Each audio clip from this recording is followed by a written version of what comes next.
I was muted. All right, well, why don't we go ahead and get the meeting going? Hopefully he can get logged on here. I'm going to call to order the Board of Selectmen meeting for Monday, May 13th. Please all rise for the Pledge of Allegiance.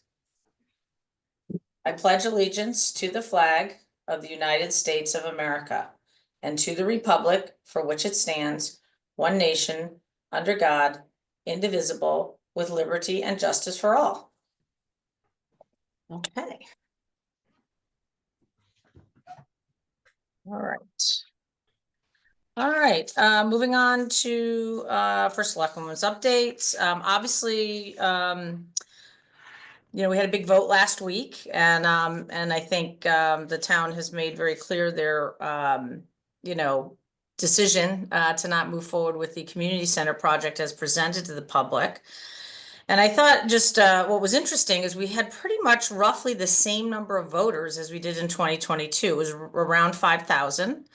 And so you might have seen a higher turnout of like 37% versus 35, but we actually have fewer electors in town this year than before. So, but the actual total number of voters was roughly the same.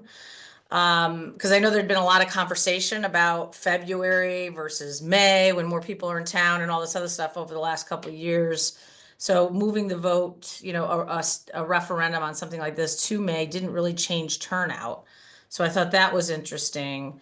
We had, but obviously there was a big shift in the vote. So about 1,400 more people changed their support for the project from 2022. So we saw a big shift in that with the turnout that we had and, with the decision that came out of that. So obviously our role is to honor that vote. It always is. It doesn't matter if it's 10% or 35% or 90%. We honor the vote of the public. So I just think it was kind of interesting to see that the numbers were very similar. And there was no change in taxpayers really. In 2022, 104 taxpayers voted and 97 voted this time. So, despite all the efforts with the postcards and everything else, there's not like a big change in terms of people who are not registered voters in town. That turnout is similar. And then also the taxpayer vote. But this was also significantly higher than our typical budget referendums. Usually we're much lower. Last year, only 2,200 people voted in the budget referendum. And last year the budgets passed around 55%, but with the higher turnout, we actually got greater support for the budget. So that was interesting to see. Both budgets got over 60% approval. And last year at a much lower turnout, the approval level was a little bit lower. So that was kind of interesting to see the dynamics there. So I guess my takeaway was people are very supportive of the programs and services the town is offering, and the school district obviously doing a fantastic job. But this was just a big shift in support for a project that has obviously had a storied history and a lot of ups and downs along the way. And I do think people were concerned about the continued carrying costs for this project and being a drain maybe on the future budget. So, so later we'll talk a little bit more about next steps, but I just thought that was kind of an interesting takeaway from the vote on Tuesday. So that is, and then I also do want to highlight that Garvin Point is pretty much completed. We'll be having kind of a celebratory kind of kickoff for Garvin Point, a ceremonial flag raising there a week from Friday at 9:30 in the morning, just for kind of officials to come and formally kick off what will be the start of the summer season and also just the use of the point. I know we got a lot of rain. They had laid the grass, so hopefully that'll really help take, and the grass will be in better shape, by the time the public starts trying to access that space. So I haven't been down there since last week, but it did look beautiful, and we're all excited, obviously, to be able to use that this summer. So grateful for that. So that is my update. Any liaison reports or selectmen comments? No? Okay. Item number 5 is citizens' comments. Do we have any hands raised? Yes, you do. Hold on. Go ahead, Amy. Hi, good morning. Thank you. I'm just dialing in. I'm curious about the Academy vote, but more so the discussion on the Tree Advisory Committee. And just, sort of jumping ahead of that conversation, one of my questions is going to be how this new committee is going to be integrated with other committees, what the process is going to be, just to set them up for success. The interaction and support and overall integration they'll have with, for example, the Conservation Commission, ACA, Planning and Zoning, just making sure that the work they do is considered in the different projects across town. That's it. Okay, thank you very much for your comment. I see we have another hand raised. Okay, Fran. Hi, Fran Brady, 108 Genesee Lane. Oh, that was short. Yeah, it looks like Fran might have lost connection. Yeah. Nope, he's No, there. I'm He's there. back. Oh, Hi. okay. All right. Again, Fran Brady, 108 Genesee Lane. 12 years ago, Madison's Plan of Conservation and Development of 2013 called specifically for regulations on the clear cutting of trees. This never happened. A number of large specimen trees, including historic black walnut and an American elm, have been improperly removed during property development activity approved by our Planning and Zoning Committee, yet no fines have been issued. Unless regulations are put in place now during the current planning and zoning rewrite to update and meet the new Plan of Conservation and Development, the Tree Advisory Committee, as the charge is currently written, as far as I know, and like other environmentally focused town committees in town, will be toothless and will be, I'm very sad to say, a futile use of volunteers' time and energy. Thank you. Okay, thank you for your comment. Any other hands raised? No, there are not. Okay. Moving on to the consent agenda. Can I get a motion to approve the consent agenda as presented? So move. Second. Okay, any comments or questions? All in favor, say aye. Aye. Aye, great, thanks. Okay, item number 7. Discuss results of Academy referendum and potential next steps. So obviously I kind of gave some of my thoughts on my takeaway from the vote on last Tuesday, and want to just open it up for further comments from the board, and then we'll talk a little bit about kind of what we think our next steps should be. Jen, any thoughts about last week's vote? Yeah, I mean, Well, I think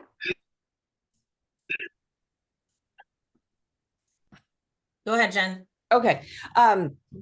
First of all, I, just would like to thank the public for coming out and voting, number one.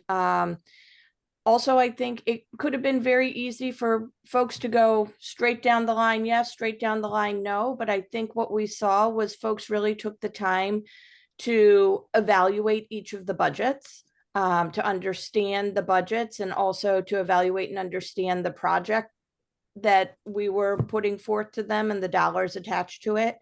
And I think it sends a message to us as a board that it's not that folks are against investment because of the fact that they approved both of the budgets, pretty easily. It's just that they're being discerning about where and how their dollars are being spent. So I think that's a takeaway for us as we move forward, looking at all kinds of projects. Yep, I think that's absolutely, it was definitely very much driven by the project itself. And I think there's always been a little let's face it, this was supported by a coalition of different constituents that wanted the community center, whether it was the athletic people wanting the ball fields, whether it was youth and family for additional programming and space, whether it's the arts community for additional space. So you had this collection of people that all saw something that they would benefit from the building. And then you had the historic preservation people on top of that. So somehow, though, to try to keep that coalition supportive as we started to face, major budget hurdles was challenging. And so I think that you started to see people getting more concerned. We're also, as we all know, in a very different economic climate right now. And people really don't know where we're going with, all the uncertainty that's very volatile every day going on right now in terms of tariffs and the economy and inflation and things like that. So, Bruce, what are your thoughts about takeaway from last week? Just that I think, in the past, there's been concern that, when we load up a ballot, that people won't be able to get educated or would be confused by it. And clearly we saw the voters were able to be thoughtful about each of the questions and vote. And I think this, when you look at the vote, this was not a partisan result. This was, this was the community making collectively a value decision. And where a couple of years ago, the community said at 16 million, this project brings value. At 24 today, it doesn't. And I think that now what we have to do is to move forward in the spirit of that value decision. And somehow, I say, stay true to the idea of a community gathering place, a place for community to occur, but without the building. And for me, that means taking the building down. And with the overwhelming defeat of the question, a 70% plus, I think that's about as clear a mandate as I've ever seen in a referendum vote at Madison, at least to my recollection. I think it's incumbent on us to get that process, the next step process, moving very, very quickly. I would agree. Just to sort of build on what you guys are saying, it's interesting. I did not think it was a partisan decision at all. I was pleasantly surprised. I think I was nervous that either it would be all three yeses, all three nos, and it wasn't, which I think says a lot about why the public came out. They came out, against that particular project. I guess, if I'm projecting ahead, I do start to wonder, though. There was a lot of smoke out there about, the surf club or some of these other larger projects looming down the road. And I do question whether or not those would be supported. I think they were discussed as supported in the context of this particular project. But, my sense, just thinking about projects like that, is they're going to be a heck of a lot more expensive than a $24 million community center. So, I think the other thing that I'm kind of rationalizing in my brain is that while speed is going to be important, I agree with you, Bruce, that, I think the Board of Selectmen need to really grab hold of this thing and help to sort of bring it to fruition. I don't think spinning up another committee at this point, as wonderful as our building committee was, and as thankful as we were to all of their efforts, I think we need to own this thing in the short term and, listen to the public, which is, obviously they told us some pretty strong messages over the last couple of weeks here, and we need to go execute. And I think there may be some multiple ideas of paths forward here. However, I think we'll have to sort of navigate that. I think, it's interesting. I spent a fair amount of time on social media, and there is a lot of opinions about what we could do with that particular building, that lot, that space.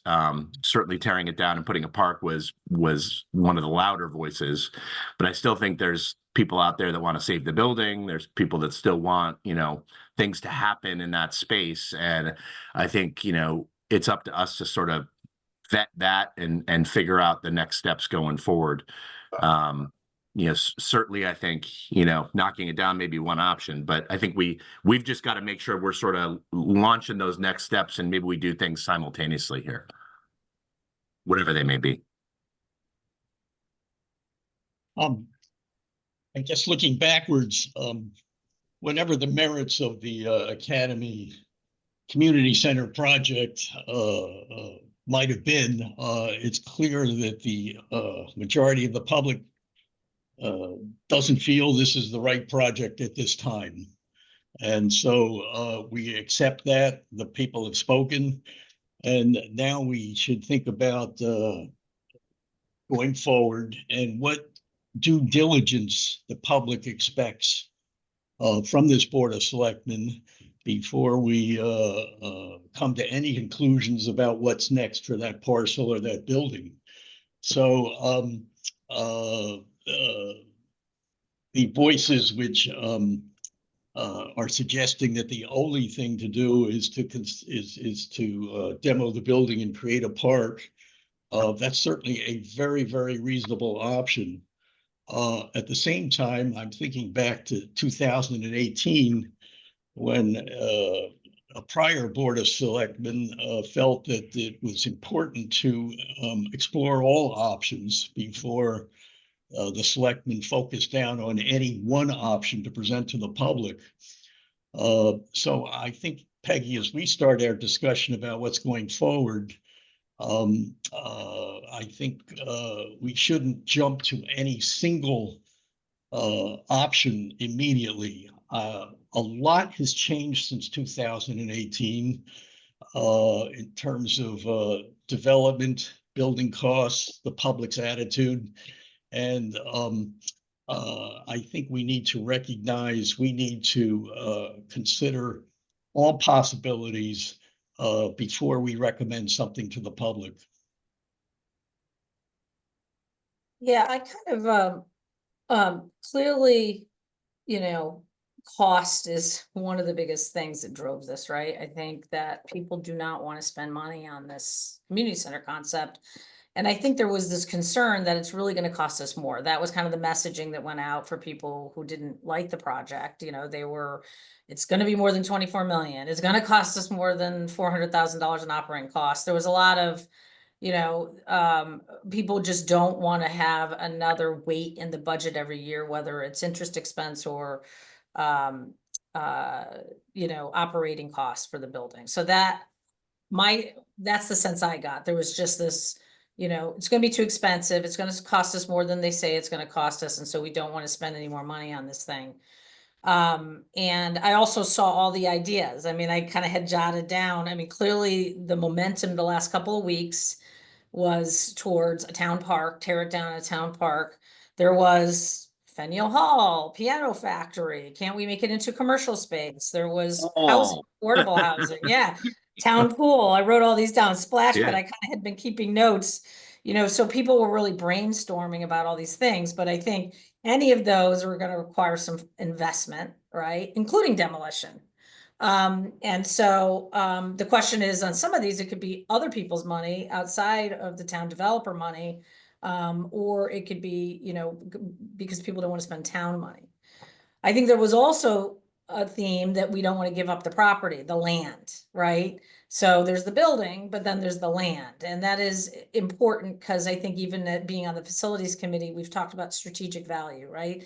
It's adjacent to all our other important town facilities near the town green. And also people like the open space with the ball fields in the back. And that's kind of what propelled this entire community center conversation that Bruce and Al and Scott had back in 2018 and 2019, right? Save the ball fields, and the fair vote, right? That was what had drove this on the community center originally. But we also don't want to spend a lot of time spinning our wheels. So you know, I think that there are some due diligence things that we should start looking at, to Al's point. One is getting an estimate of what it would cost to tear the building down. You know, we're hearing numbers all over the place, right? So I think no matter what happens, I think that's an important piece of information. If the board is good, we'll get an estimate and then come back and figure out. The other question is, then once we know what it's going to cost to get the study done, we're going to have to allocate funds for the study. And then we're going to have to decide, you know, then we'll have numbers, how we would pay for that. I also think we should spend a little bit more time looking at these other options. I mean, the world has changed. Housing market has changed dramatically since 2018. And is it worth putting out there just an RFP for the building and saying, here, we'll do a land lease.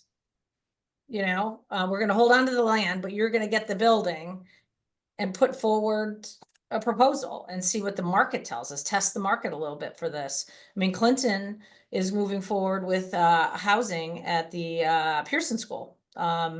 And you know, that building might be in better condition. It's still a really old school and has a lot of problems. So learning, you know, I've reached out to the town manager in Clinton. They have a new town manager, understanding their process and kind of what they got from what they heard from the marketplace. But my understanding is they got money, you know, they got a check written by the developer's going to allocate some space in the building that community would have access to. And then I think it's affordable housing. There's a lot of funds out there at the state level for affordable housing projects, which is different than 2018, right? So the access to funding is very different today than it would have been. So we can talk more about that. We may decide not to do that, but you know, I think this rush to demolition is, in my view, not necessarily the best path, but I don't think we should be spending a year doing this. I think all of us, you know, want to have a resolution on this, believe me. And my thought is the other due diligence issues, we need to understand the existing bond funds, what we can use those for. So have calls scheduled this week with bond counsel.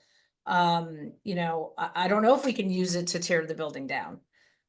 We might need to get a vote again to make any changes because of the scope, you know, how broad is the scope of the project, right?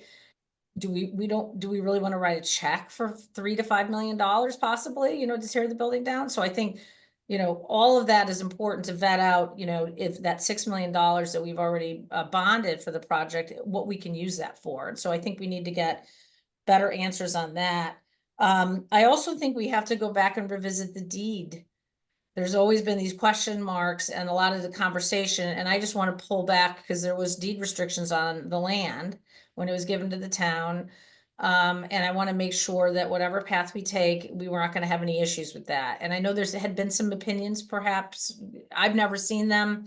So I think we need to dust off that file and make sure that we're not going to encounter any problems, whether it's demolition, commercial development, housing. You know, I don't know how well it was vetted before, so I want to do some homework with our town council to make sure that we're covered on anything relating to the deed restrictions for the building. And then there's the grants. We need to kind of close the loop on the grants. I've always been pessimistic that we can just somehow flip the grant into something else, but let's have conversations. I think the federal government is going to be a far more challenging one for that. But I want to have some conversations with the state about the ability to kind of alter the scope a bit. Maybe if it's something tied to the property still, we could try to access that $4 million that we have, you know, for Academy. So those are all things that need to be explored and will help direct us, I think, in terms of our final decision. And those are things I think we can do pretty quickly.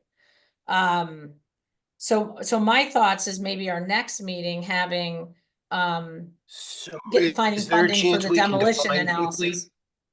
Excuse me? Delayed, Bruce, or something's happening wonky with your connection. Yeah, you know, I'm gonna log out and log back. Yeah. Okay.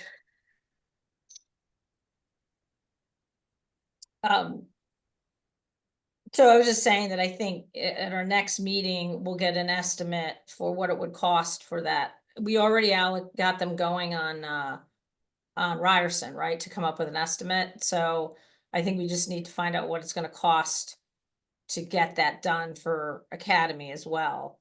And then we got to figure out how we pay for that, because I don't know if we could necessarily use the academy money either. So I need to kind of get some of those questions answered now, so we can move forward on getting a demolition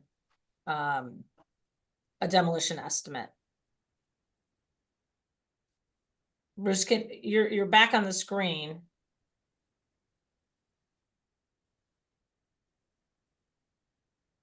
Ah, the joys of technology. Yeah. Brucey there? Or not? I don't know what's going on. Oh, we can I hear can you. hear you. Oh, there you All are. right, there you are. Okay. Well, we'll see. So I think what I was trying to say, Peggy, was, can we define quickly? Can we set some sort of timetable? And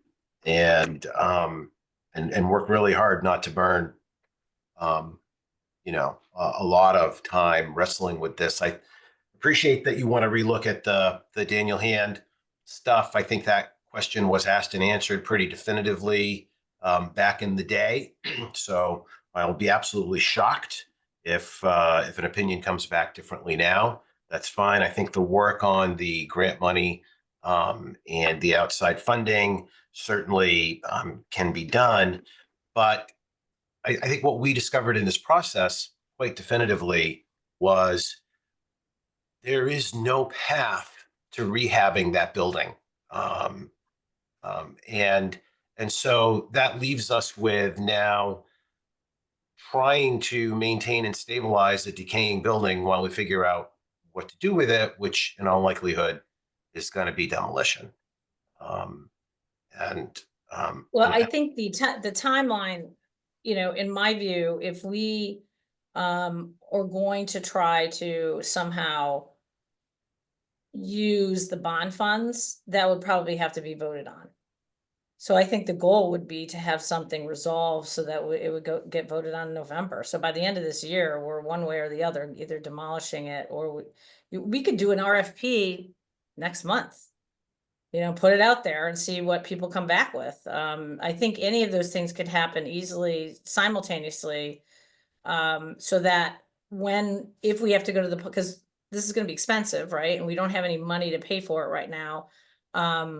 Then we would be able to go out and have a clear vision of what the only option is, which I know we've all talked about. Demolition is probably the one that has the highest likelihood of happening, but I do feel we have to, I think people voted against the community center project, but they weren't voting to tear it down necessarily. I think there were still people that would love to see this building repurposed, not on town's dollar, but somehow saved, right? So, and that's where I think it really needs to be a community decision again. So, if we're going to use the, $6 million we have allocated for the community center that we issued bonds for, and now we want to use it to tear that down, we may have to have a vote on that, because it's dramatically changing the scope, right, of the project.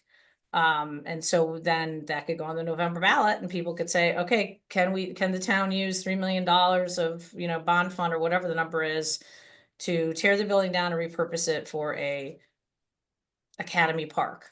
That, and they would vote on it in November, and then there's your Yeah, validation. it's funny though, like reacting to what you were just saying too. At the end of the day, listen, this building has been sitting here for 24 years. So, the reality is 6 months isn't going to kill us either. I think, we heard a lot about saving the building through the Great Blue Survey and all of the lead up to this, that people really wanted the land and the building saved.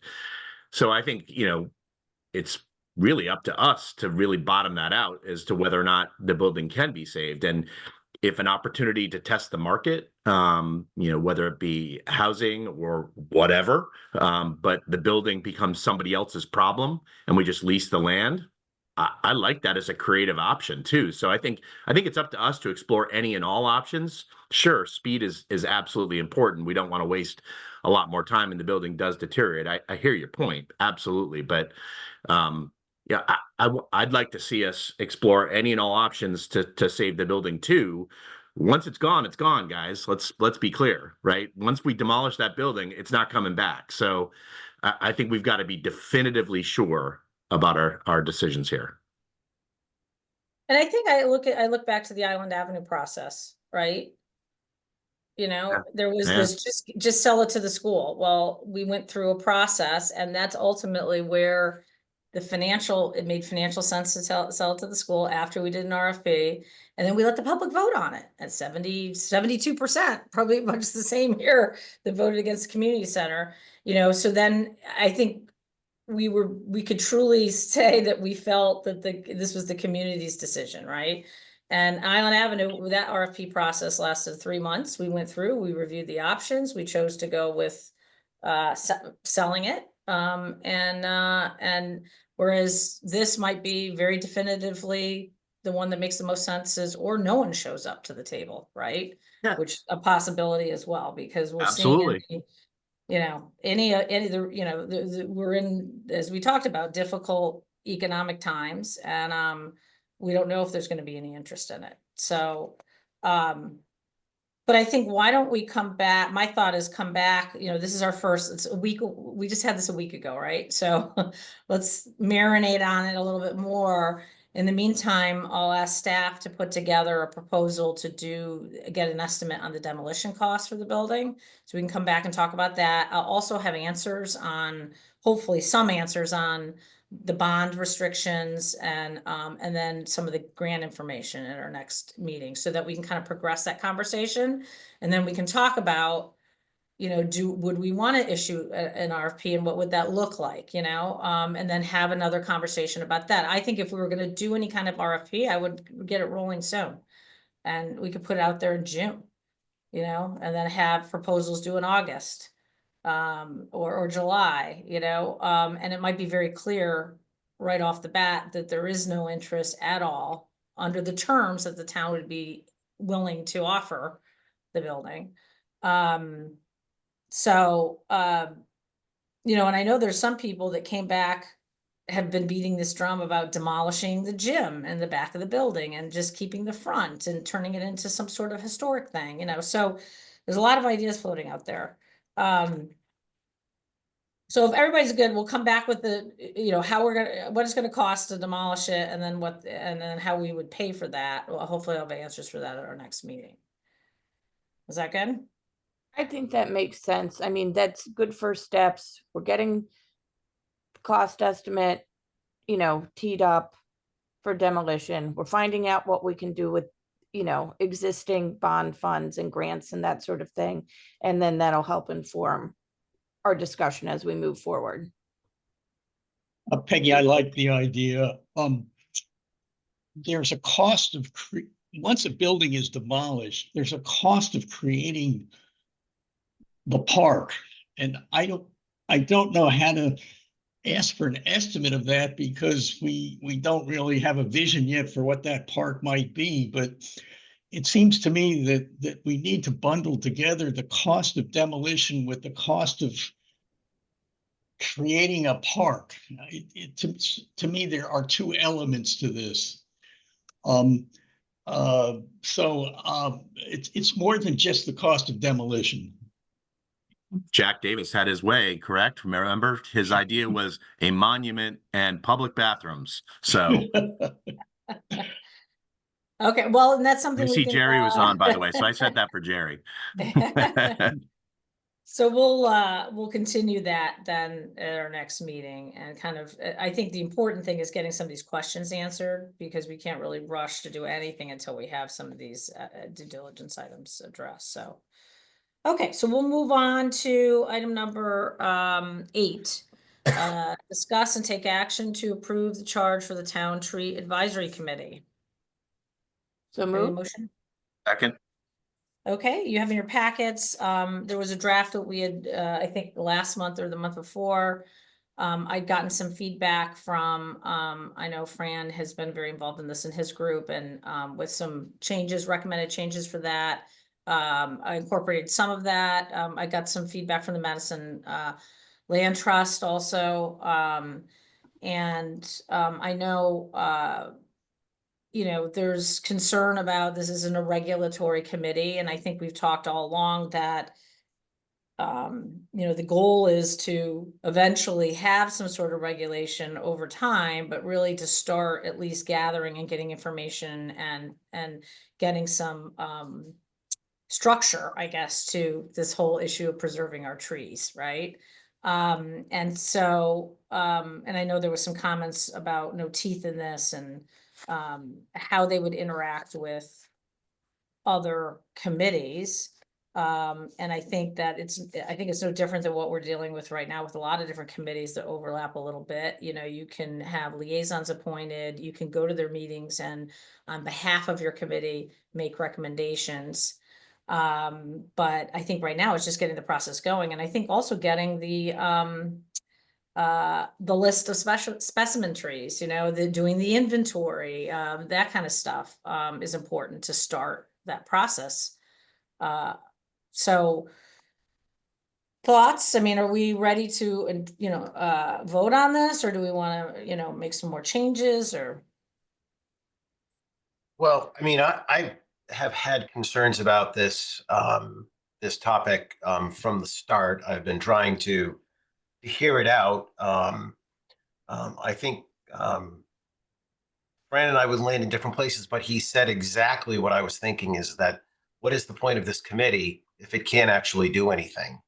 Now, I would argue that we shouldn't have the committee at all, and that we should really, really, really approach any sort of formal regulation about tree cutting on private property very, very carefully and in a very considered manner. It's a completely different topic when we're talking about town-owned lands, the things that we can control. But on town-owned lands, we can manage that through policy. We don't need an ordinance to get the town to follow its own rules. It can do that via policy. I think so. I tried to get educated on this actually, and the U.S. Department of Agriculture actually did a Southern New England tree survey that they published recently in 2022, and they have some interesting conclusions. Southern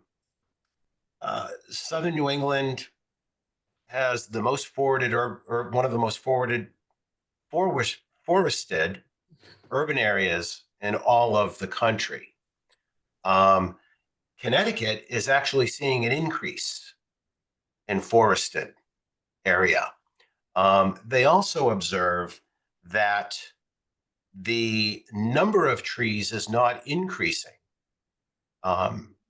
primarily because there are no events that are clearing out the old growth. The old growth is crowding out the new growth. And they cite natural disasters like hurricanes, as well as active forestry for those reasons. I don't know that it's necessarily a problem, but I think this idea that we have fewer and fewer trees is not entirely accurate according to the USDA. And so the statement of problem that this is originally intended to address, I don't really think is a problem we need to solve for. Moving on to the committee itself, I think the preamble I have a lot of problems with.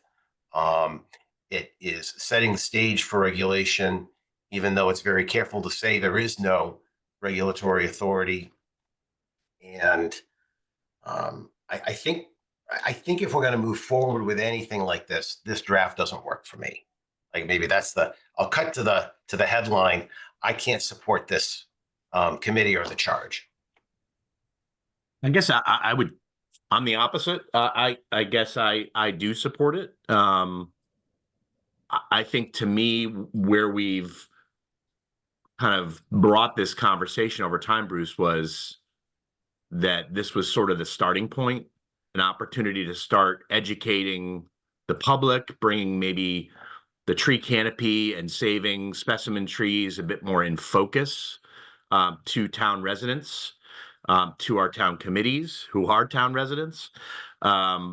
I just think it's an opportunity to start really engaging in some active conversations and potentially moving down the path of regulations. I think that could be outputs of this committee, is to start thinking about where the teeth should be in the process. That we, maybe they're starting small with definitions of where they insert themselves into the different committees, and then down the road we decide maybe there needs to be a bit more regulation. But that, to me, is the beauty of having a committee in place, is to start those conversations and get a focused group of people talking about this very important topic. I don't know where you're getting the data. It sounds like you got the data from the Department of Agriculture, but I guess that's surprising to me, given that the concern of our environment and losing trees, and I'm a prime victim of it in my own personal yard here, which is the beech trees are dying. So to me, that logic and that data doesn't really make sense to me. But I'll send you the report. Yeah, please. I'll Yeah. send it to all of you, obviously. Yeah. But Yeah. Very strange.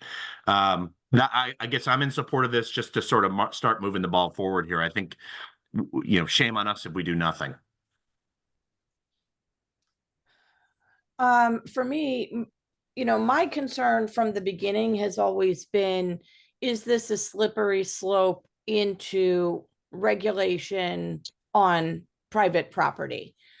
So based on the current draft, one of my questions is, it does say that this would give the town authority over hazardous trees that are on private property, those that are a threat or a hazard to public safety. As a town, how do we currently handle that?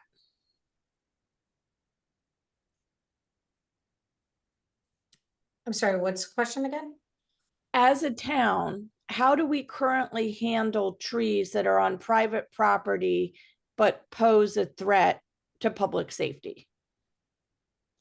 What is the current process for addressing that? Well, I mean, it's really property owner liability. If it's in the town right of way, we have to address it. And then if it impacts power lines, we have to address it, but we really don't.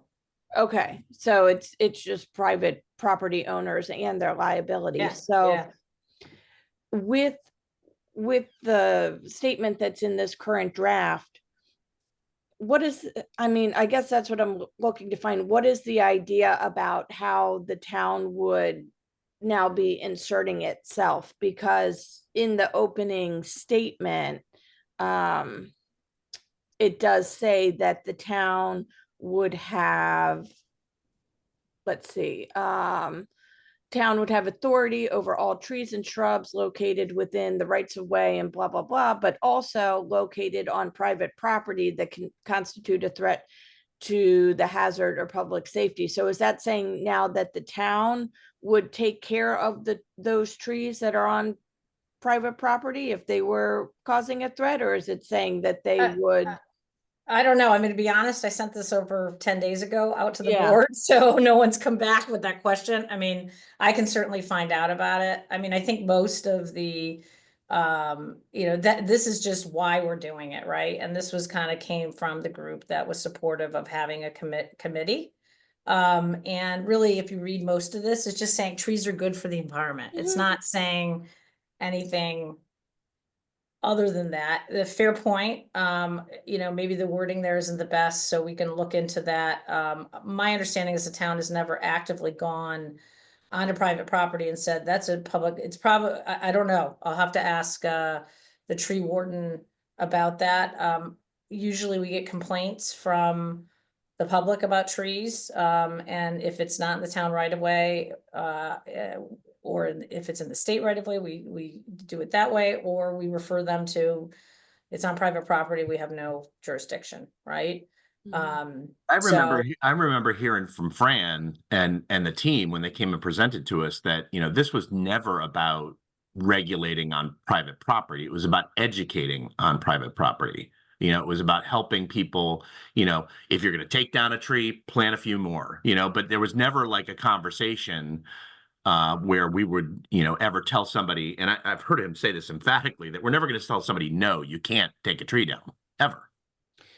Well, It's I just think the educating original them ahead draft of time. It's was actually it's that asking for that. pause. Yeah. It's Yeah. that pause, right? It's Yeah. that pause to think about it. And, oh, did you think about if you take the tree down, let's plant a few more in its place based Actually, on the original, the original draft wanted people to apply for a permit and then also have to potentially, so that would be an additional cost. They'd have to create a tree map by a licensed arborist. That could be a potential increased cost. And then also, if you took down, there was talk about no more than 6 trees per year. And that wasn't just about, yes, there were designations for trees that were in striking distance of homes and that sort of thing. But it did also include, say you wanted to take down trees that were further away from that because you wanted to put in a pool. So now there was discussion about potential fees for that if you were going to take down those trees. So the original proposal that was put forth by this group was far more restrictive than what we're dealing with now. if it was necessarily restrictive, because I do think he said, I think the whole point of the map and all of that kind of stuff was to put a focus on the education of it. I don't think they were ever saying you can't do it. It was just that you had the opportunity to pause and ensure that you're doing the right thing at that particular point in time. It's to educate the homeowner. It was never to regulate the homeowner per se. And it was also to, replant if you take some down. But I hear your point. I think none of us at the time were supportive of those extremer regulations anyways, Jen. So, I think I'm glad you brought that up. I think that's important to talk about. I think we should move ahead with this first step. I'm reminded that our strategic plan, which should be guiding us, identified environmental sustainability as the first objective to preserve and protect our natural assets. So it seems to me the public has clearly signaled us there's an interest in town government taking some steps to assure environmental sustainability. And I think we need to get started. And I think this is a proper measured first step to get started. So I'm still in favor of creating this initiative. If we still need to fuss over the language of the charge, that's fine with me, but I still think this is the right first step for us to be taking. And I just want to point out, with the topic of regulation, the preamble directly points to the development of regulation.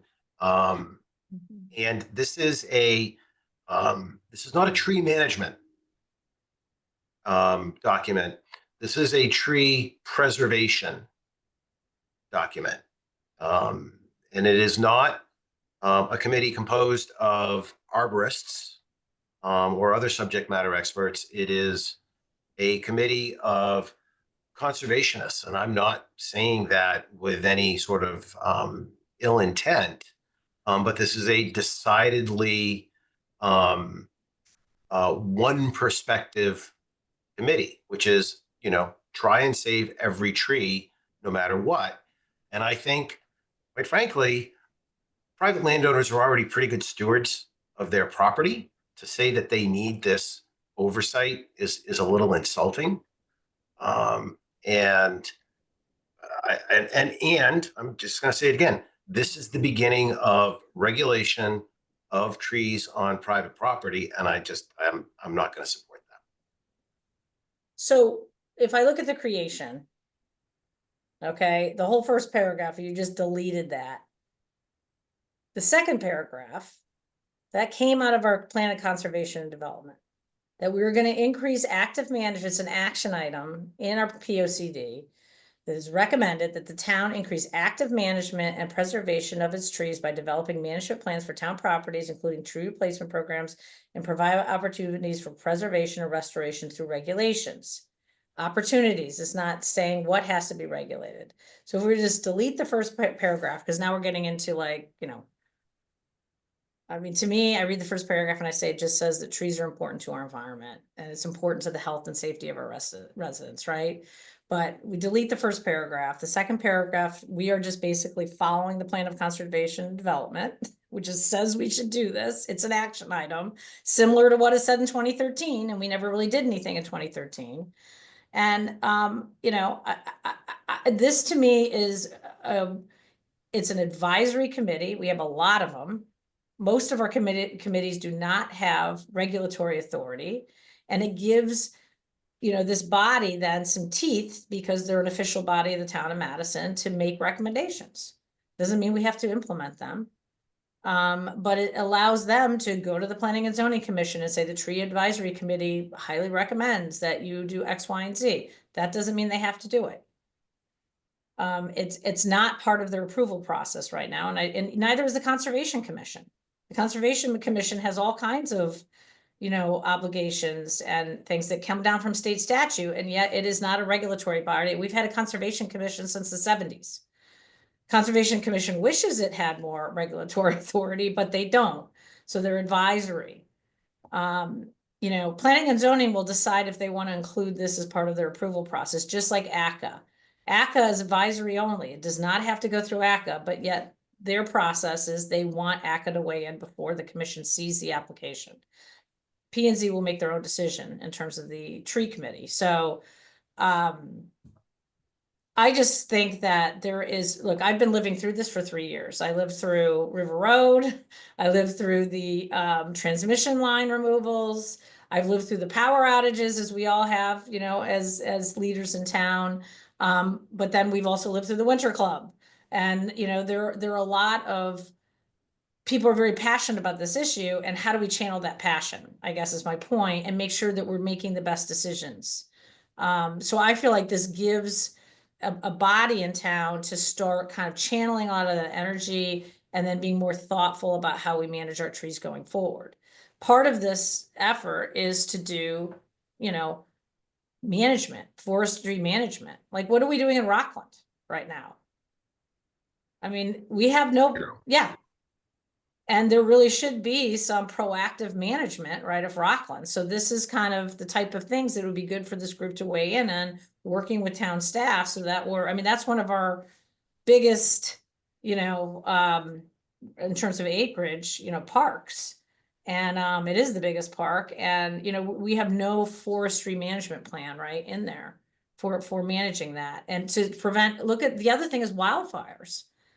I mean, look what's been going on. We had last year in Connecticut for the first time, not the first time, but some of the larger forest fires that we've ever had. Part of that is vegetation management, forestry management. We saw what happened in California. So right now the town is not proactive at any of this stuff. Does this cover that? You know, in terms of making recommendations? Maybe it's not spelled out more. So I encourage, if we want to have another draft of this, you know, give me specific comments, or we can just take out the creation piece, except for that one paragraph, approve this, and then maybe have the committee reflect a little bit more. We're going to appoint a new committee. It's going to be well represented, I think, from different groups, as we put in here, and let them come back with what would make them more effective. Why that, can't I'm the kind of ready to Conservation just let's Commission take on this responsibility? I've talked to the Conservation Commission, and there was not an interest in having this be under their wing. I think some of this is just capacity, you know, of members, and you know, and then I think some people who are very passionate about trees don't want to be in the Conservation Commission. I mean, to me, this did make sense having it be part of conservation, and perhaps they could set up a subcommittee that, you know, would focus on some of these issues. So that wasn't something that was talked. Jen, remember we had those conversations? Yeah, we did. And, you know, I just want to be clear too. It's like, in terms of this committee working on our public property, and, you know, taking all of our public spaces and trees and whatnot into consideration, that is something that I am in favor of. I just would like to remove any mention of private property. That was something I didn't catch when I was initially reading it, and as I read through it again, it caught my eye. And that's something that I've been, you know, even in our meetings about this, Peggy, that's something that I've said is that, you know, I would not be in favor of this touching private property, but, you know, in terms of it addressing our public property, it has been something that I've been favorable towards. I'm good with taking out that first paragraph and moving forward. We've talked about this a lot. Let's get it going.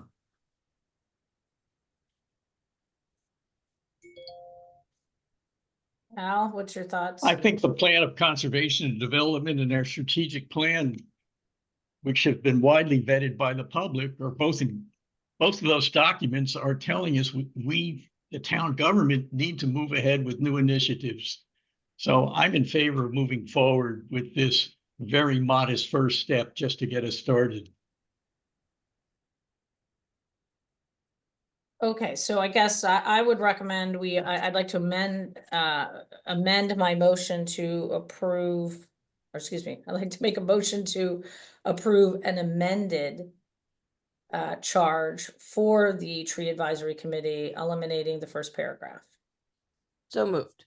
Second. Okay, any further discussion? No? All right, all in favor, say aye.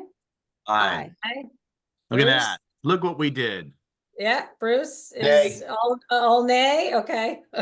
All right, that's okay. I think that we will be glad we did this. I really do, because and I think if anything, the inventory piece is important. You talked about the forest management thing. I wanted to comment that they're still trying to finish the tree canopy survey for our town. So we'll have data, you know, to focus on a lot of the things that your concerns are about. So, all right, so, How much is I also like your idea how much is too, an Peggy, inventory to, study going to cost? so I don't know, we'll have to figure this all out. But the COG, we might be able to get it done through the COG. So the canopy survey is being done through the COG, so we might be able to get it done through the COG. yeah, I Scott. like your idea of asking the committee, the advisory committee, to come up with some of these areas of focus too. I think that was awesome. So I think we have them sort of take the charge and now talk about where they think they should take this. Okay, great. So we'll move on to item number 10 or 9. An update from the Ad Hoc Emergency Operations Center, Firehouse Expansion Building Committee. So we'll invite Ben and Sam and Peter. Morning, Ben. Good morning. I hear some of you are still digesting my Polson report, so I'm going to assume you read the memo and keep this very brief this morning. You have very thorough memos, Ben. Hey, I'm a better writer than speaker, so I'd rather give you all the details and then just hit the highlights. Yeah. Play Yeah, it. and I think I think what would be good is because Sam has been kind of shepherding. He's chair of the committee, and obviously, and also a member of Madison Hose.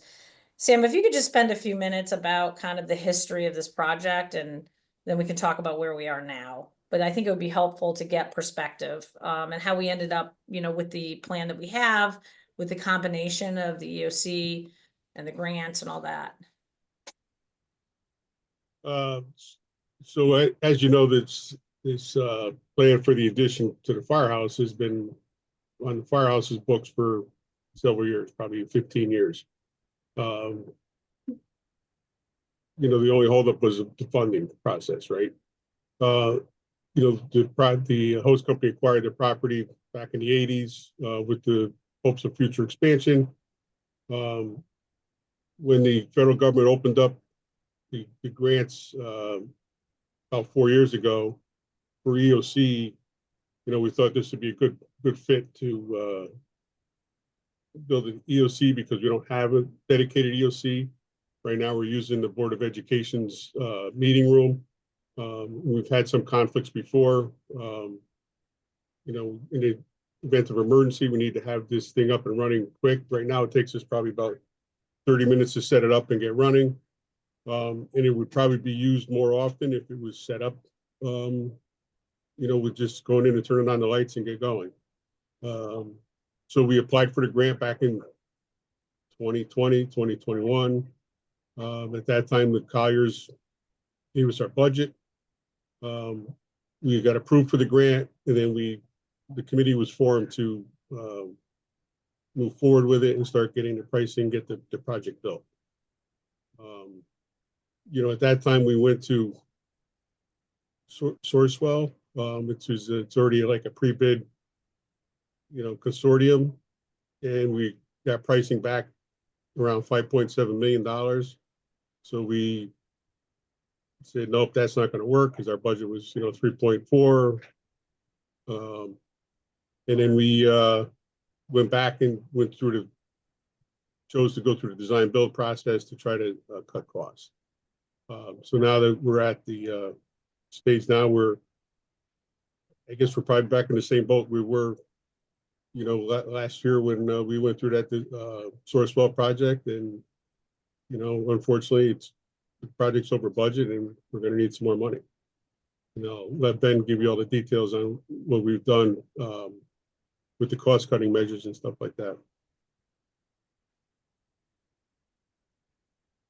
So I guess the way to summarize the way this budget has been in place for the EOC is the worst was expected, but the best case scenario was budgeted for. So it was like the absolute reverse of what you normally do in a budgeting process, right? Or hope for the best, plan for the worst.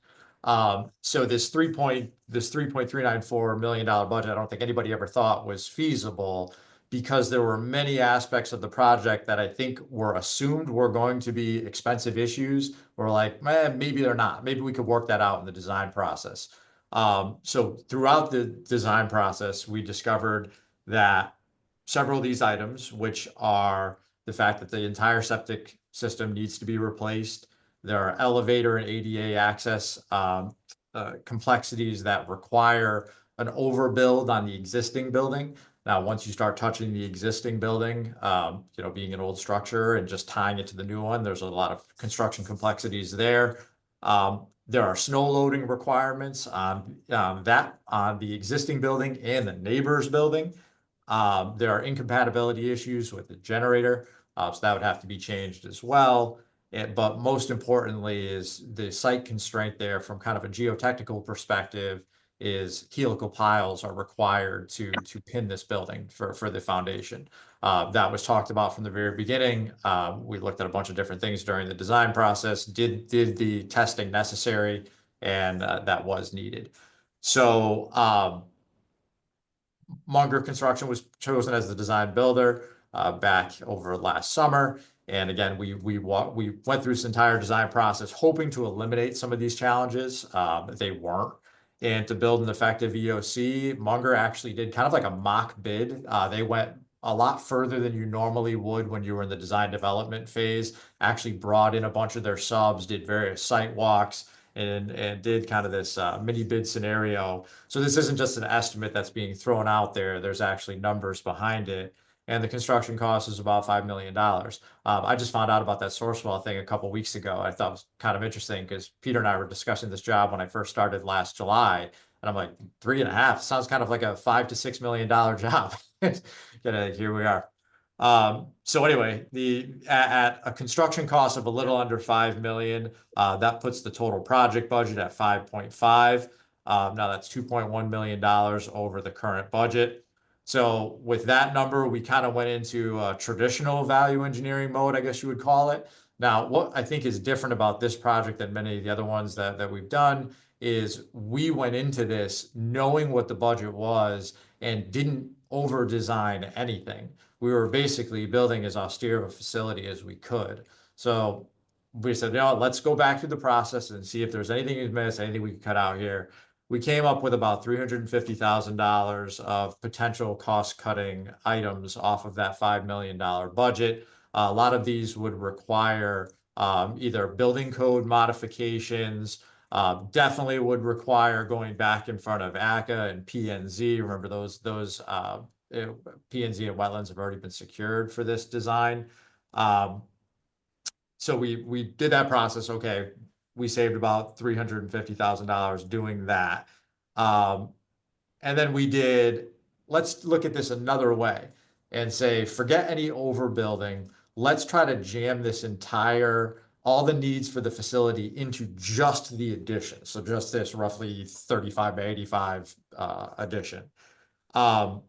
Because so many of those elements were still needed, that really only saved about $135,000, which is a surprise to us, but we spent a lot of time running through that process. We're like, okay, that doesn't make any sense either.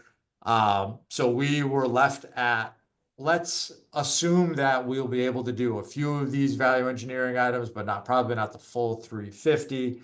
And let's round it up to say we're $2 million under budget. Let's seek 5.394 as the project budget. Last ditch effort was, because I think it's important from a due diligence standpoint, say all we're left with at the end of this process, we don't get the additional 2 million. The budget is what it is at the 3.394, which still requires a special appropriation, by the way, that's been on the books and in the SIP, but it hasn't been done yet. Is it possible to build an EOC for that amount of money? And what we looked at there is building the EOC as a single story. Now that would require zoning modification because in the downtown district, you have to be a 2-story building. So we would have to work through that process again. And basically what a single story would look like would be limited apparatus bay in the front, but keep the 900 square foot plus or minus EOC in the back, a couple bathrooms, that's it. So that would eliminate a lot of things from the project. We don't need the 2 sets of stairs. We don't need the elevator. It would get rid of the shower facilities. It would get rid of reliable backup power. It would limit ADA accessibility. You are giving up a lot. But if you had to check the box, if the regulatory bodies approved it, could it be done? Yeah, it could. So we discussed that with the EOC committee. They were cognizant of the fact that we could do this. They appreciated the fact that we came up with a solution potentially where we could do this, but ultimately decided that it still would not meet the needs of the firehouse. We'd be giving up kind of this golden opportunity to build what they actually need in this situation. So they voted to move forward back on April 10th, the full budget of the 5.394. So that is where we are today. And the committee's thought process on that was that, realistically, we're going to chop this up and kind of, make it kind of usable, but really not going to hit the goal. If we do the complete project, we'll probably be set for at least 50 years. It'll be through my lifetime. We'll have to go back and address any other issues.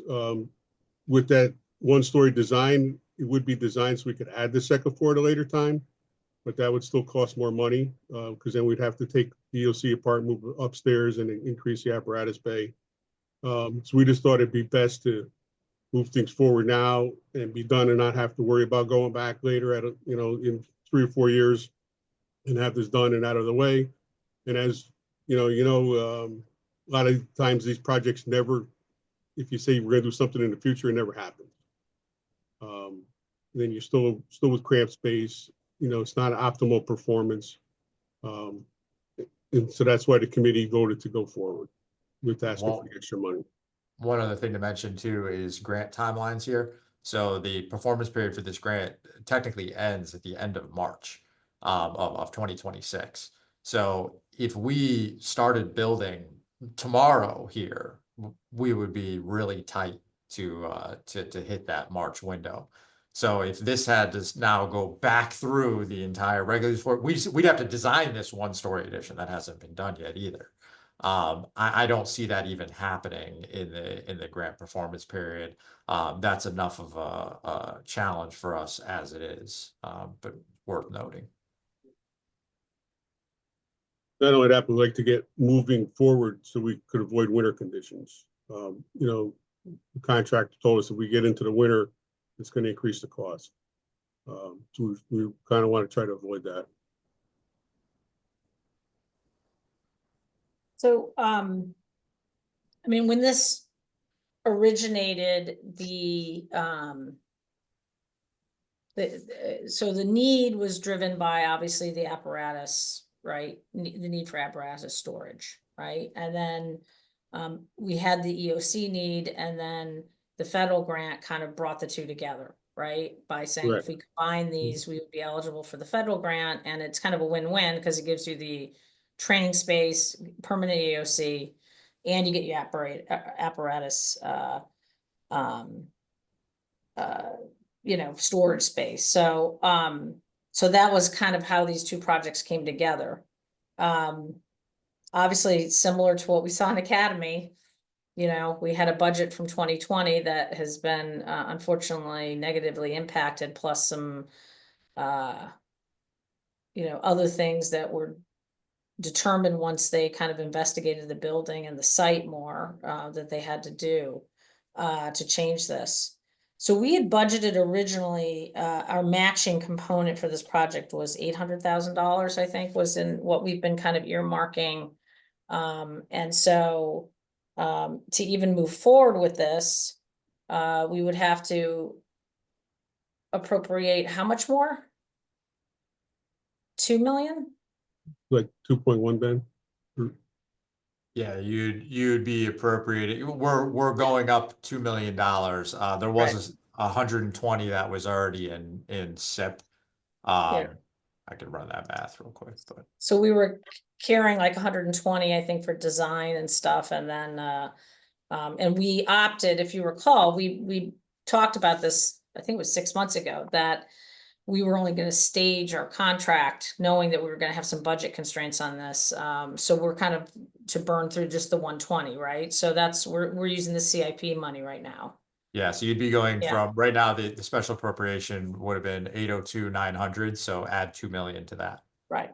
So we had spoken to our Hartford delegation about also trying to get, just similar to what we did with the Polson generator project. We had a federal grant, and then we also went and tried to get some state money, which we did. We got another $500,000 last year. That's helped fill that budget gap. So that project's moving forward. So we were asked actually literally a couple weeks ago to submit an application for the state update, I should say, our application to the State Bonding Commission for this project. And that we could add the additional budget into it. So up our ask on this. So that's what the next thing would be, voting on this. So that if we were to get this state bonding money, then rather than needing, so we would basically still need to fund roughly what, 1.8 million, and then the state would pick up the gap that with the federal money. Yeah, we asked the state for 1.350, I think. Right, so I'm just saying, so we needed, the town right now, if we were to move forward, would need to come up with 2.9, right? Yeah, Okay, and if we get 1.3 from this, we would still have to do 1.6, which is double what we were originally earmarking for our match. So we do 1.6, and then the state would pick up the rest. You know, we're not going to know till June on this. That's the earliest that the bonding commission would be meeting on projects. Once they get through the budget process. So I think I think we just have to have a hard conversation about the project. You know, do we think that, similar to Academy, you know, the budget's significantly higher than originally forecasted. So do we think, is the cost value proposition still there for us to move forward? If it's yes, then we have to decide how we want to fund that. And, you know, the timeline is important here. I mean, I do think as long as construction starts, we'll be able to work out the extension probably. I mean, typically in the past, that's usually not been as much of a problem. You know, as long as we're under construction, from what conversations I've had with other people on this, that, you know, if you're under construction, you can probably extend the performance period. I mean, that's normally how it used to work, but so we don't 100% know, but we'll have to get information about that with the feds. And this is through the Department of Homeland Security. Homeland Security, right? So, and we're working with the state on that. So, you know, and this is a FEMA grant, and this is also, remember, the Build America, Buy America Act was a component of this. Has that had impacting on the pricing as well for this, Ben and Sam? I mean, are you seeing? It's been the requirement from the beginning, so it hasn't been looked at without it. So all the rounds of estimating included that provision. After we got the grant, Correct. right? And Yeah, originally bring up- the grant came as a 75-25 match, like, the feds are providing 75% of the funding. So unfortunately, with this budget increase, it reduces it to about 50%. So we're still getting 50% of this paid for by federal money.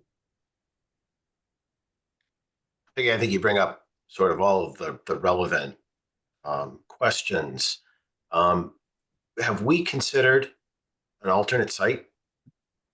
This is a nice 2-for-1 proposition for us. But given the accommodations that are going to have to be made around the property, which it sounds like that's where most of the money is going, is in the septic and in the pilings and in the remediation of the existing building. There's a lot of expense baked into that. Is there an alternate site that can serve the same purpose for the same or less money? I don't think we can move it. Even if we change the, going from a 2-story to 3-story or 1-story, we're still going to have to go back to the feds and get a modification for the grant. And that's probably going to take some time. And it might even jeopardize losing the grant. You also probably wouldn't save any money from the only way I think it would save money would be is if you renovated a portion of an existing building. Like we took a slice of town campus and did something there, name your location. I don't think you're going to build a new building anywhere for any less money, because that would require all new utilities. Those are the expensive site work components of it would still be there. And again, like you said, there is a big 2-for-1 here. So like, for example, we now know that firehouse building needs a new septic system, right? So if we have to do that, we found that through this process, like even if we don't build this, they're now going to have to put in a new septic system. We found issues with the generator, like the list goes on there. So those with this have to be tackled separately, which you could do. I mean, it's just going to be you are losing that 2-for-1. But not only that, if you do another site, you'd have to build the other 5,000 or almost 6,000 square foot to house all the rest of the equipment. And I know Middlefield's going through the process now. Their estimates is like $22 million for their complex. I'm not talking, or at least I didn't think I was talking about an entirely new firehouse. I'm talking about the EOC that you need. Is there another location that we could put that in and not incur all of this expense? Or another piece of raw land, or another existing space? Could it go into the Memorial Town Hall? Could we carve out some permanent space for an EOC in Memorial Town Hall? I don't know. We haven't looked at that, but I think you get a lot of opposition to that meeting space up there. And I know Youth and Families has several offices in there, as well as the probate. I think that's a different conversation, right? But I think there are opportunities, depending on where we land on this, to address the EOC issue. This was really, though, driven by the space need for the Ladder truck, right? for the apparatus, for the apparatus, right? So I feel like that drove this, and then we said we need EOC. Once again, trying to combo up, similar to Academy a little bit. Let's address, we got a need for youth and family, so let's kind of combo these up. So this was an opportunity to take 2 town needs and bundle them together and get, a grant to fund a chunk of the project. So if we were to kind of break them apart and say, okay, they need apparatus space and then we need EOC, we have to look at those as two different funding streams and then figure out how to tackle that. I mean, I think that, I guess a question I have, if we were successful at getting state bonding that cut down a lot, it's still going to be more than what we were originally budgeting. It would be an ask of 1.6 or 1.6 in terms of appropriation.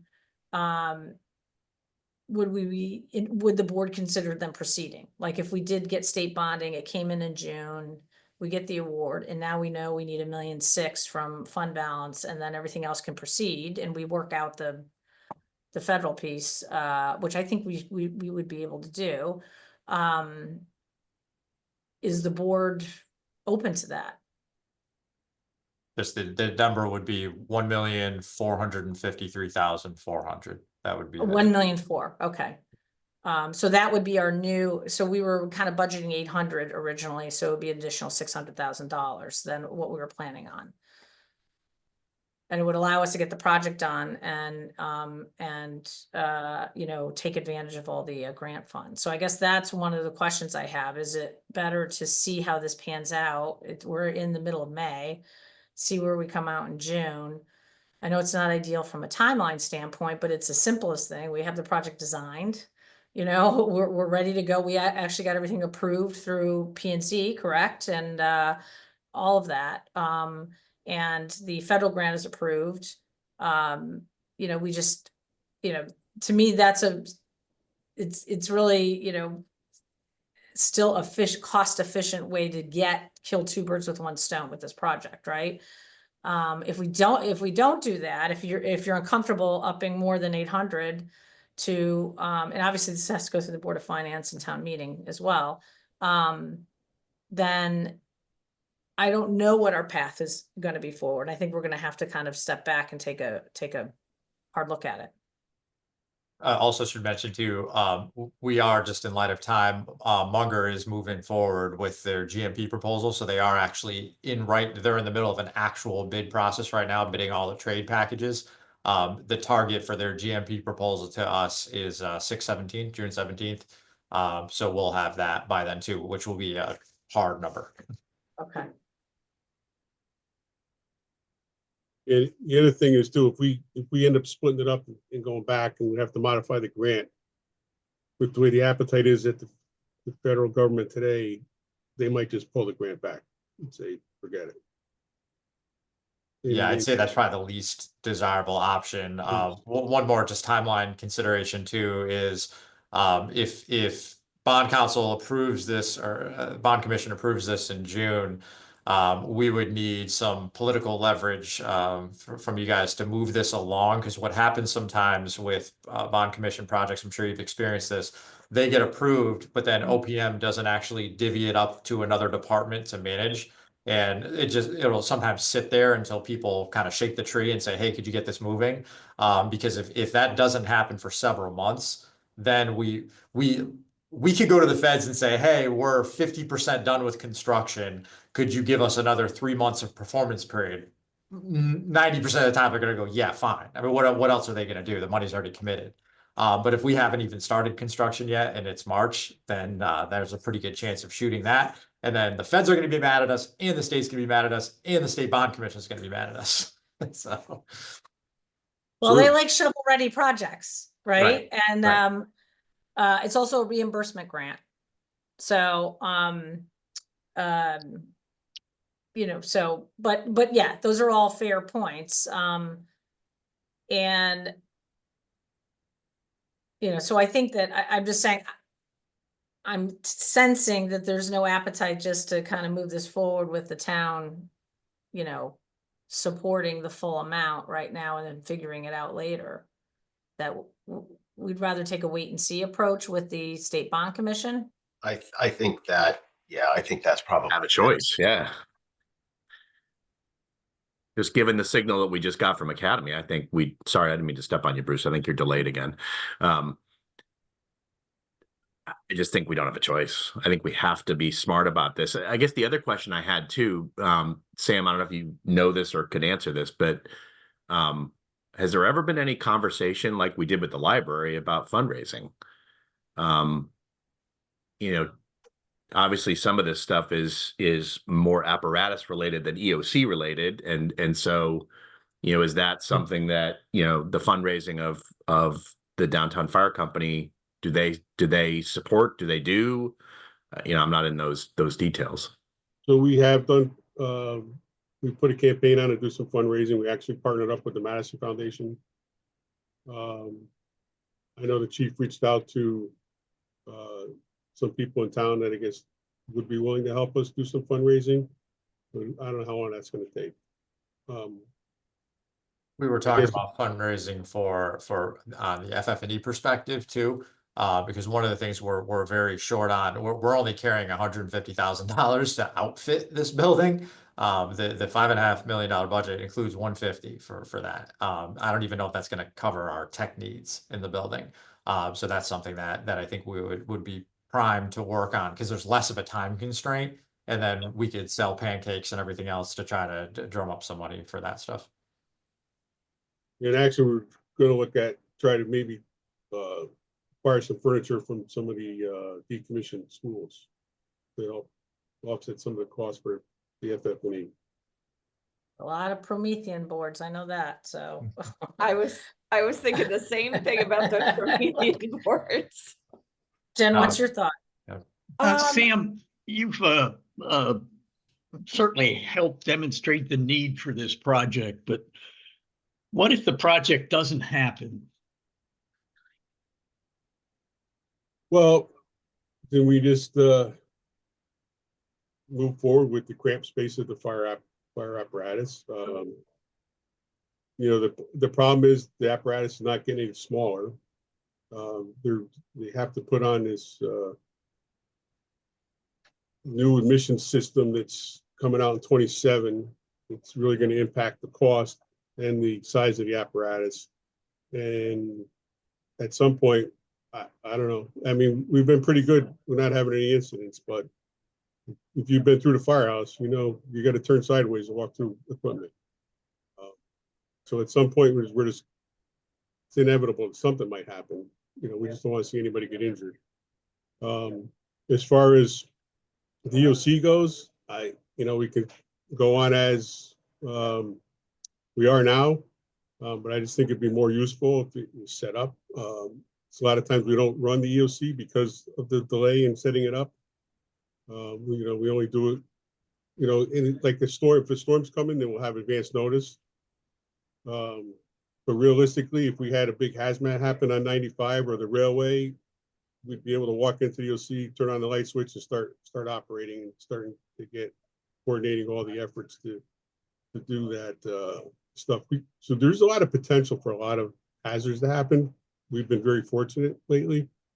And I know Although this we thing. just had one with the natural gas leak. Yeah, and that's not resolved yet. I mean, we're on day 3 with that. But Thank you, Sam. So I guess you could. Well, I just said, Jen, I don't know, you didn't weigh in. You were trying, I know Al kind of jumped in, but what's your thought? Yeah, you know, I'm in line with Scott, thinking that we really just need to see, you know, what the state comes back and tells us. Again, to go back to my earlier statement, at the beginning of the meeting, I don't think that the town is, you know, in terms of our townspeople are against investment and smart investment. And, you know, we're looking at those needs versus wants. This is a public safety consideration, you know, managing incidents, space for our fire department so that they can respond to emergencies appropriately. So I classified this more as a need as opposed to a want, but if we have the opportunity to potentially get more funding covered by way of the state, I do think, you know, along with what Scott was saying, we need to kind of wait and see what they say. And then we'll have some better numbers too, as Ben was saying, in terms of the construction, you know, this bidding out with the different subcontractors and that sort of thing. So I think the reality is though, is we're gonna need more apparatus space, right? And it sounds like Madison Homes is gonna need a new septic. They are a fire company that serve half the community, so those are known items that we're gonna have to figure out how to address. The EOC is, I don't wanna say it's not a nice to have, we have something that's helped us, this would be better, obviously, to have this facility. And, so yeah, I think we see where we come out in June, and then I think maybe a conversation is, okay, to get those core needs, the apparatus space, what are the other options for that? Mhm. Right? And I just don't know if you can, the federal grant, my understanding is very much tied to having the EOC as part of this. So we'll have to, I think we need to do some more due diligence and figure this out. That's an easy one to answer. The federal grant is specifically for the EOC. So Yeah. what you're getting is the tail is the EOC wagging the dog of the whole Yeah, project. right. And that's where I think we saw the value in combining once again was to get access to those dollars.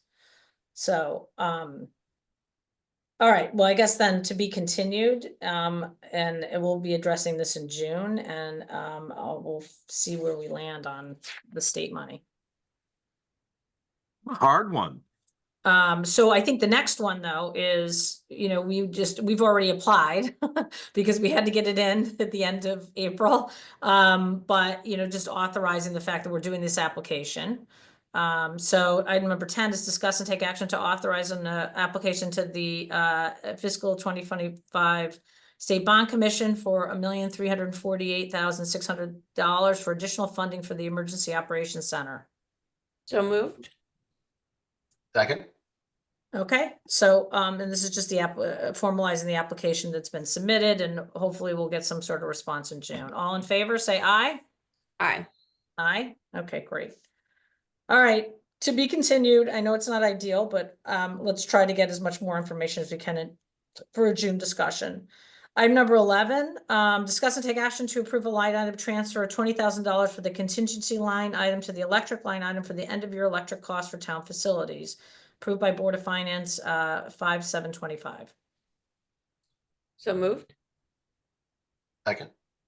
Okay, and this is, Peter had talked to us, we all got hit with the Eversource, charges, and this is kind of a little less actually than what you were forecasting. I think you were forecasting like 30 grand before, Peter, when you met with us in the We fall. were up a little bit more than that. I Yeah. gave you the heads up around August 2024. Yeah, we were going to be short anyway, but it was a lot less than what we thought. We did some conservation and belt tightening on this, and also to the credit of the Geosystem, which has saved us about 30% in electrical power over the year. Yeah, we're seeing the benefit of that, which is great. And then, and I know we were asked at the Board of Finance that we did account for the new rates in the budget. So we shouldn't be Yeah. seeing the same need for contingency for the next fiscal year. All right, all in favor, say aye. Aye. Aye.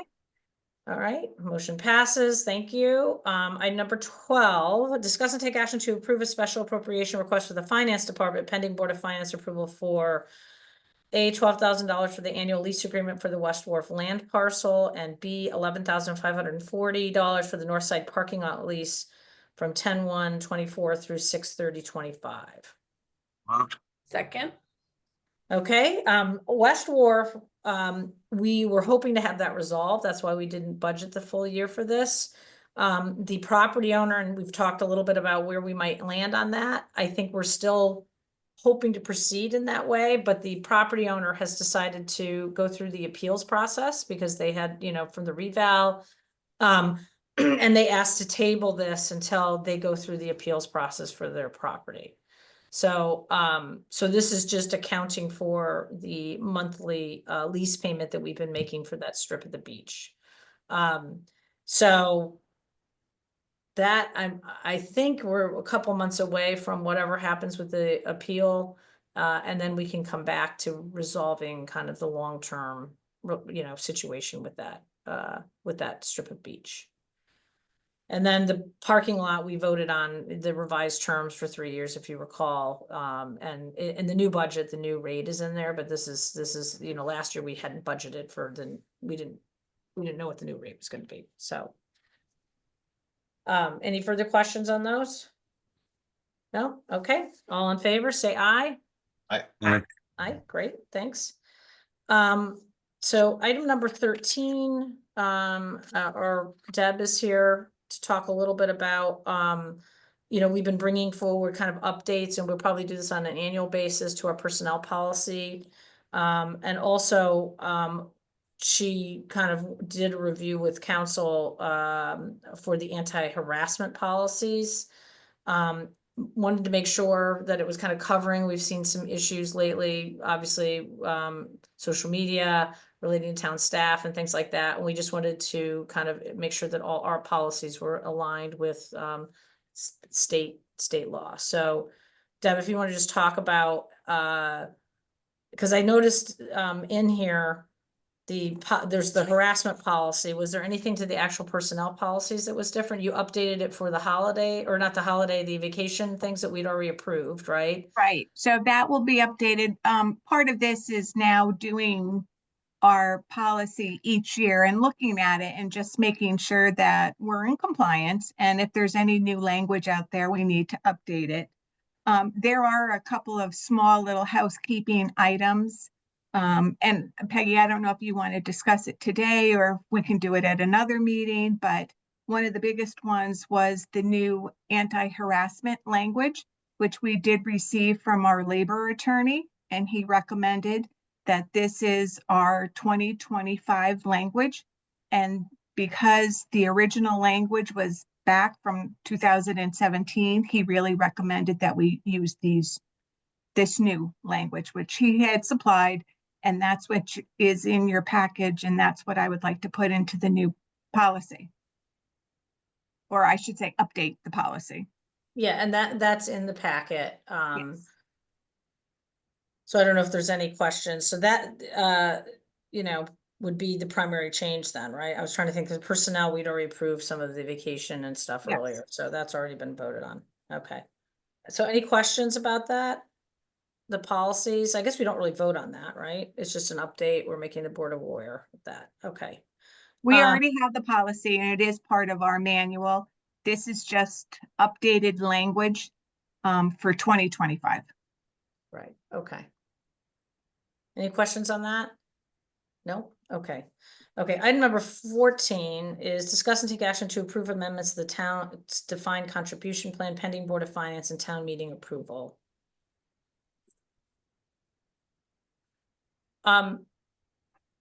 Wait, I can't hear. Oh, Everybody's. Yeah, So so moved. Okay, there we Second. go. Scott, you were kind of, I saw you moved it. Okay, great. So basically this is, we talked about last fall updating our, policy documents. And so we had our, advisor go through, and they just kind of clarified a lot of the language, but I noticed that wasn't in the packet. So I'm wondering, you know, and they didn't give us a red line, which was kind of unusual, but if you could just maybe talk through the changes, you know, that or the kind of big picture changes. There was some like wordsmithing and stuff, because this has to go through town meeting, so the public needs to look at the document. So if you want to talk through high level, like what was amended in this? Okay, there was only one thing amended in the plan document, and that was changing the vesting schedule from a 5-year cliff vesting to a 5-year graded vesting. So it would be 20, 40, 60, 80, and then 100% at the end of 5 completed years. We did have our compliance officer and our labor attorney go through the plan document just to make sure that all of the information in there was correct. There was nothing that was changed. We are in compliance. And the only thing changed in that document was the vesting. So it's a very long document. It's, I think, like 75 pages or something like that. But that was the only item that was in there. And The the language- vesting schedule is what we had talked about in the fall. Yes, but the language is correct. We are in compliance. from the original document that was done in 2014 when we introduced the defined contribution plan. So, as I said, we're in compliance. Our attorneys have looked at it and everything is the way it should be to protect the town. Deborah, how will our actuary evaluate this change in terms of funding? Well, what happens now is we automatically put aside that money because we're going to assume that employees will be staying the full 5 years. So it's not going to be an additional burden on the town for record keeping. What happens is if somebody leaves the town before they're vested, that money goes back into the plan. Yeah, so from a budgeting standpoint, we're fine. It's just the money doesn't go back, before, if they left before 5 years, that money would end up getting released back to the town. Now they would take away whatever they were vested based on the schedule. If And they're remember, here, this like, is- let's say a full 1 year or 2 years. So if somebody was here, say a full 2 years, as of the end of the fiscal year, they would be entitled to 40% of their match. That's it. Yeah, remember, this is not the pension plan. That's a totally different document. Right. This is This is defined just the contribution. defined contribution. So this is people that are participating in the, pension plan. So, and then, so this has to go to town meeting and Board of Finance, it's a modest, like I said, it doesn't have any financial implications or anything. It's just because we're amending the document, we have to send it to town meeting. So if everybody's good voting on this, and then we'll make the document available online. And we could highlight maybe the section that has the schedule, which we'd already talked about last fall. Any further questions? Okay, all in favor, say aye. Aye. Great, thank you. And so item number 15 is just calling that town meeting. Discuss and take action to call a special town meeting on Tuesday, June 23rd, 2025 at 6 p.m. at town campus, room A, for the following purposes: to approve amendments to the town's defined contribution plan. So moved? Second. Okay, all in favor, say aye. Aye. Aye. Aye. Aye. All right, great. Item number 16, discuss and take action to approve renewing the employees EAP program through KGA budgeted in fiscal year 2024-2025. So moved? Second. Okay, and this is just the continuation of what we've already been offering, right? It's just That's a renewal. correct. Yes. Yeah. Any further questions on that? All in favor, say aye. Aye. Aye. Okay. Item number 17, discuss the report of the Old Elm Street Local Historic District vote. And I'll have Aaron come up and summarize kind of where this came out.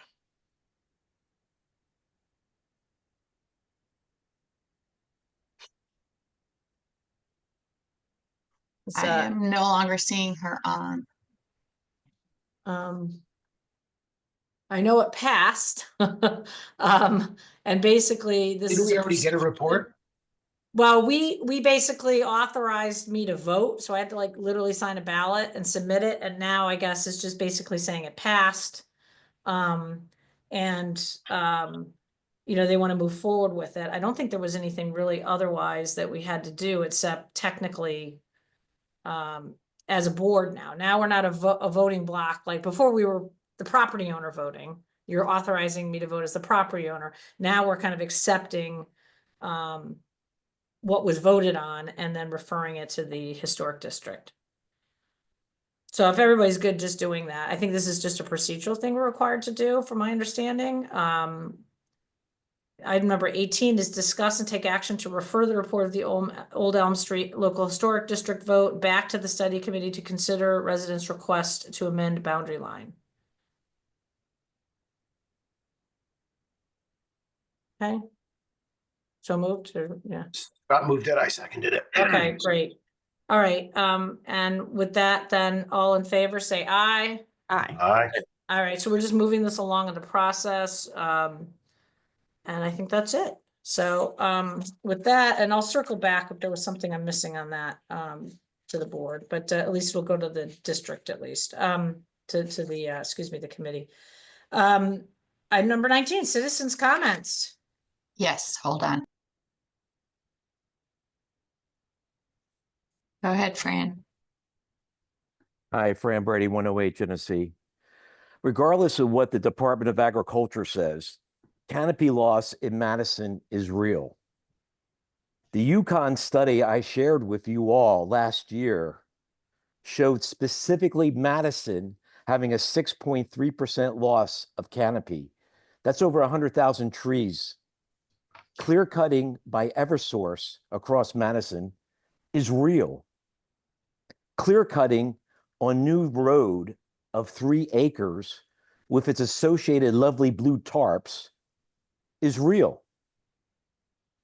As for the charge as written, I hope that the other boards and committees actually do request its advice, as that would be not typical. When it comes to the may versus shall wording in these charges, unfortunately, most times advice is never sought. Thank you. Go ahead, Terry. Hi, Terry Vanendolder, Bartlett Drive. Ditto what Fran said. You know, you drive around town and you see clear cutting not just by Eversource, but by developers down Opening Hill Road, when there could be a lot more thought process going into selective cutting versus clear cutting. And it's just not the aesthetics, but it's the environment, it's the erosion, it's the runoff into our water systems. It's the loss of habitat to wildlife and bird life. It's important. It's basically the future of not just our town, but our country and beyond that. So thank you for taking at least the beginning steps toward recognizing that we do have to do something about limiting the amount of tree canopy loss. It's it's indisputably critical to our survival. On another subject, the EOC, in an attempt to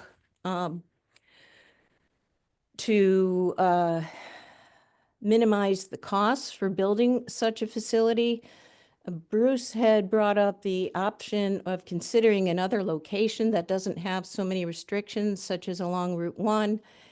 And we know that the town is undergoing a in-depth facility study currently. So that would be a good place to start if you're going to consider looking at alternative locations. One place that comes to mind off the top of my head is, isn't the building, the temporary school facility on Madison campus, isn't that going to be vacated soon? And if so, would that be a reasonable location to consider for an EOC, such that it has electrical in place, it has septic in place, et cetera? Thank you, and thank you all for your service.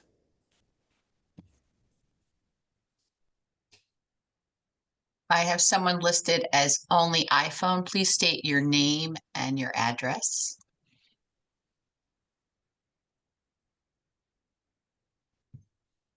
Andy Vallombroso, Horse Pond Road. Hi, Andy. How are you? How you doing, Scott? Good. I just got a quick question, that hopefully put the final piece of the puzzle together here. Who holds the liability on the spending of $1.3 million of taxpayer money on the Academy School? Was it the consultants? Was it Colliers? Was it the architects? Or was it the BOS for not taking their advice to stop it due to lack of funding? That's a lot of money. It's like $1.3 million, and not a single nail was banged into anything on that project. $1.3 million can go a long way. It could have gone a long way to just basic patch and repairs at the surf club. I'm just trying to find out what happened here. I know the scope of the project was completely changed from the 2022 referendum, but what made you all to continue down this road knowing that you didn't have the funding? And that's my first question.